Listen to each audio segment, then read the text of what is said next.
Kde sa bijú dvaja, tam vyhráva tretí. Tentokrát sa v Tatrách smeje likožrút, ktorý pravdepodobne položí na lopatky polovicu nášho najstaršieho Tatranského národného parku. Ako pripomína v reportáži Lídia Kokavcová, na spracovaní kalamity sa už roky nevedia dohodnúť ani štátni, ani dobrovoľní ochrancovia prírody, ani lesníci, ani úrady. Namiesto toho, aby poctivo vyložili karty na stôl, diskusie sprevádzajú žabomyšie spory a mnohé kroky štátnych lesov sú zahalené rúškom tajomstva. A tak nám unikajú napríklad fakty o tom, či sa drevo v Tatrách ťaží a predáva efektívne. Lebo peniaze štátne lesy potrebujú.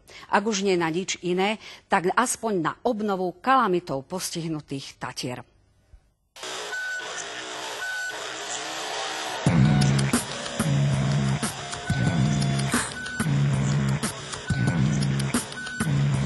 Toto je drevo v Tichej doline, ktoré malo byť vyťažené v apríli tohto roku firmami objednanými štátnymi lesmi TANAPu. Je toto známe územie, kde sa odohrával spor medzi ochranármi a lesníkmi. Vyostrenie sporu sme s našou kamerou zaznamenali prvýkrát ešte v lete roku 2005. Vtedy začali lesníci ťažiť drevo v Tichej doline v najvyššom stupni ochrany prírody. Dôvod? Uvoľňovanie ciest pre požiarne vozidlá. Nevykonávala sa žiadna ťažba v tejto lokalite. Na základe opatrenia hasičského a záchranného zboru sme vykonávali prerezávanie a uvoľňovanie lesných ciest. Na prvý pohľad to nemá absolútne žiadnu logiku, prečo chcú zasahovať do Tichej a Kôprovej doliny, keď 70% kalamity ešte nie je spracované a sú to oveľa aj z pohľadu požiarov rizikovejšie oblasti. S ťažbou v Tichej doline sa začalo opäť v apríli tohto roka, tentoraz v 4. stupni ochrany prírody. Bolo to hlavne preto, aby sa minimalizoval škodlivý vplyv podkôrneho hmyzu, aby jednoducho tento podkôrny hmyz nemohol naďalej poškodzovať porasty, ktoré ešte boli zdravé, ešte neboli zničené veternou kalamitou. Po protestoch ochranárov a nariadení inšpekcie lesníci ťažbu zastavili. Zdalo by sa teda, že hlavnú úlohu v Tichej a Kôprovej doline zohrával likožrút. Zmluvy, ktoré sa nám v spolupráci so združením Ekofórum dostali do rúk, však ukazujú, že pri kalamitnom dreve je dôležité aj niečo iné. Jeho cena. Mali sme podozrenie, že skutočným dôvodom, prečo tu nás začala ťažba, nie je ochrana prírody, ochrana pred likožrútom, ale že sú to obyčajné ekonomické dôvody. V zmluvách sú aj podozrivo nízke ceny. 207 korún bez DPH a 280 korún za meter kubický dreva. Pritom v súčasnosti sa ani palivové drevo za takéto ceny nedodáva. Aj po odčítaní nákladov by cena, za ktorú štátne lesy mali predať toto drevo, by sa mala pohybovať okolo 1500 korún. V tejto veci sme dali podnet na Najvyšší kontrolný úrad, ktorý by mal preveriť hospodárenie s majetkom štátu. Aj štátne lesy potrebujú vo svojom hospodárení každú korunu. Prečo sú teda ceny dreva také nízke? Na túto otázku odmietajú odpovedať. Viete povedať niečo bližšie k cene? Okolo 200 korún za meter kubický? Podania Združenia Vlk na oficiálne štátne inštitúcie, ktoré už oznámili pred 2 týždňami verejnosti, pokladáme za jeden z ďalších pokusov z množstva, ktoré tu už doteraz boli, poškodiť dobré meno štátnych lesov TANAPu. Nakoľko podania sú na inštitúciách, bude pravdepodobne vykonané oficiálne preverenie, čiže k celej situácii sa vyjadríme až po ukončení preverenia. Tie náklady sa vyšplhali na nejakých 650 korún na meter kubický, čiže dokopy hodnota toho dreva bola zhruba 800 korún na meter kubický. Drevo je však tovar ako každý iný a úlohou štátu je speňažiť ho čo najlepšie. Povinnosťou štátnej inštitúcie je vypísať výberové konanie. V takýchto prípadoch má obhospodarovateľ lesa automaticky povinnosť vykonať automaticky opatrenia, aby sa zabránilo šíreniu v tomto prípade likožrúta na ďalšie porasty, takže vlastne výberové konanie v tomto prípade nebolo potrebné vypísať. Pred 2 rokmi sa drevo ťažilo kvôli možnému požiaru, v apríli bol vraj dôvodom likožrút. Nikto z lesníkov oficiálne nepripúšťa, že ťažiť sa môže aj kvôli podstate ťažby samotnej, teda kvôli drevu. Ťažko sa to dokazuje. Neexistuje žiadne vyhodnotenie opodstatnenosti týchto náhodných ťažieb. Štátny tajomník Ministerstva životného prostredia Jaroslav Jaduš v článku pre denník SME tvrdil, že drevo je na predaj nepoužiteľné iba ak na energetické účely.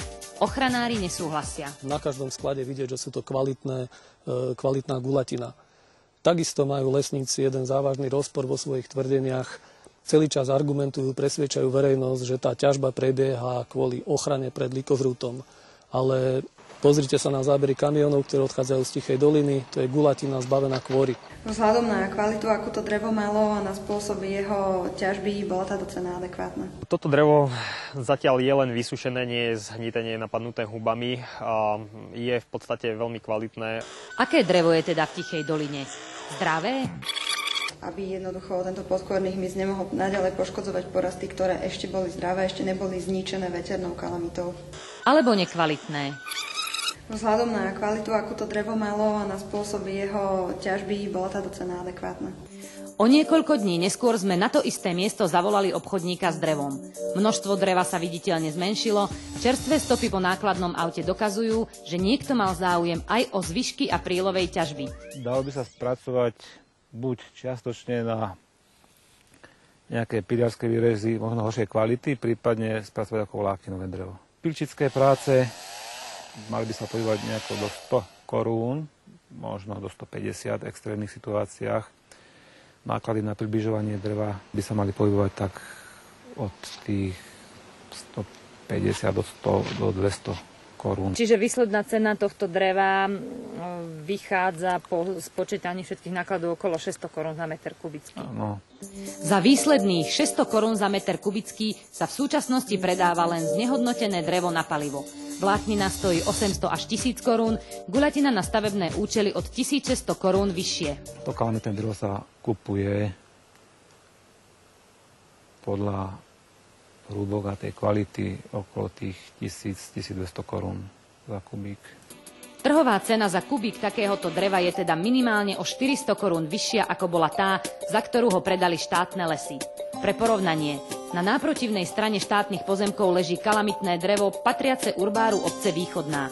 Kvôli najvyššiemu stupňu ochrany prírody ho nesmú ťažiť a od štátu žiadajú odškodné. Na tejto strane doliny, kde to je vlastne štátne, sa drevo predáva za zhruba tých 200 korún za meter kubický a na tejto strane, ktoré je súkromné, kde si žiadajú o vyplatenie újmy, že tam nemôžu ťažiť, odhadol znalec cenu toho dreva na 1850 korún za meter kubický. Myslíte, že by sa našiel záujemca, ktorý by takéto drevo kúpil aj drahšie? Že ho mohli štátne lesy predať aj drahšie? Hovorím, neviem, či bolo robené výberové konanie. Pokiaľ nebolo robené výberové konanie, tak asi by to bolo možné. Drevo z Tichej doliny predal štát pravdepodobne pod cenu a bez výberového konania. Za podobné drevo však ten istý štát zaplatí súkromnému majiteľovi niekoľkonásobne viac. Aj takto vyzerá hospodárenie vraj s klenotom Slovenska. Vie ministerstvo pôdohospodárstva o týchto zmluvách a o cenách, ktoré boli v nich?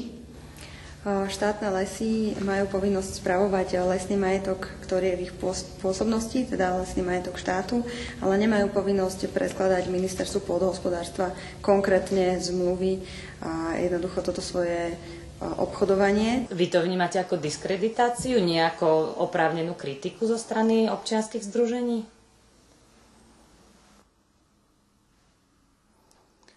Pokladáme podanie občianskeho združenia Vlk za jeden z množstva pokusov o poškodzovanie dobrého mena štátnych lesov TANAPu. Už 12-ročný spor medzi odborníkmi v lesoch Vysokých Tatier, zdá sa, nie je o likožrútovi. Pri nakrúcaní reportáží sme narážali na netransparentnosť pri predaji dreva, neochotu sprístupniť zmluvy a vyjadrovať sa k jeho cene. Štátne lesy nie sú súkromný podnik a ak sa správajú nehospodárne, tie peniaze budú chýbať nám všetkým.